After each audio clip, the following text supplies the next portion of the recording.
sacrifices. Okay. What mission means to me. Mission means that when we worship, after worship, we go out and become a verb.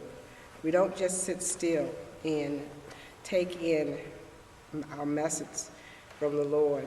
The Lord expects all of us to go out into the world, to go out on the battlefield. And that battlefield into the world can be no more than our neighborhood, or maybe sometimes it's our mission to go into our families. But we are supposed to actively take our work seriously and be active outside of the church. Mission means that in addition to putting on the whole armor to come and sit and worship and know that the Lord is our salvation, what we must do is we must put on accessories. And those accessories mean that we cannot rest as long as our jails are filled with people who do not know the Lord. We cannot rest as long as our teenagers are not aware of the Lord. We cannot rest as long as the nursing homes are full and no one is coming to see some of the people. We cannot rest while there are foster homes that foster children need, children who do not have homes.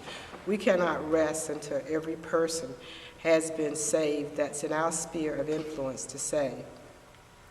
The next area is, what have I contributed to mission in the past? And I have to put on my glasses to read this, Annette.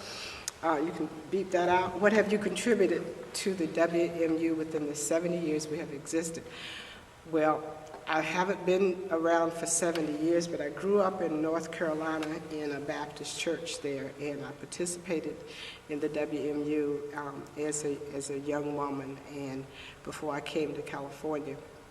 And doing that contribution was where I learned that we should reach out to everyone. I made it my focus to work with youth, and I work with a youth group at Friendship Baptist Church in Charlotte, North Carolina, youth ages 9 through 16. And we did that in two ways. We did it through a ministry of music, and we also did it because we had an opportunity to sit and discuss the roles that children play and the value that children are.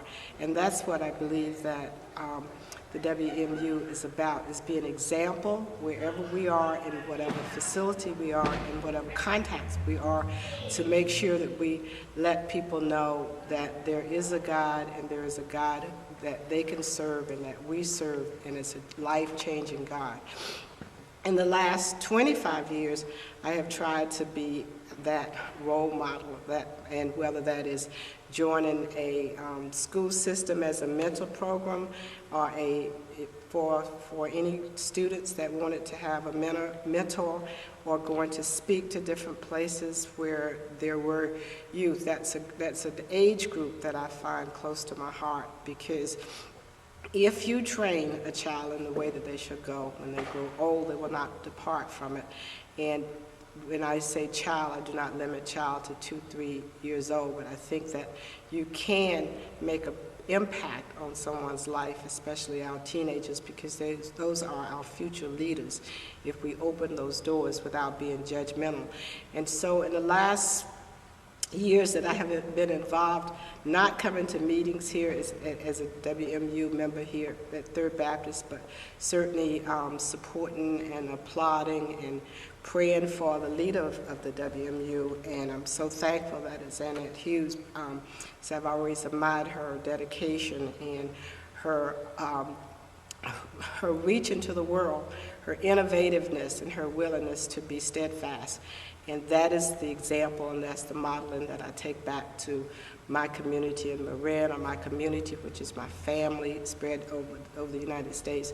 Just a dedication that I will, wherever I go and whatever I do, I will tell people about the Lord, and I will tell people to help each other, to love each other, to forgive each other, and to be there in a very dynamic way for each other. And I know that if we continue to do that, then we can make a difference in each and other lives. And we can make a difference in our church, in our community, and in our families. Thank you.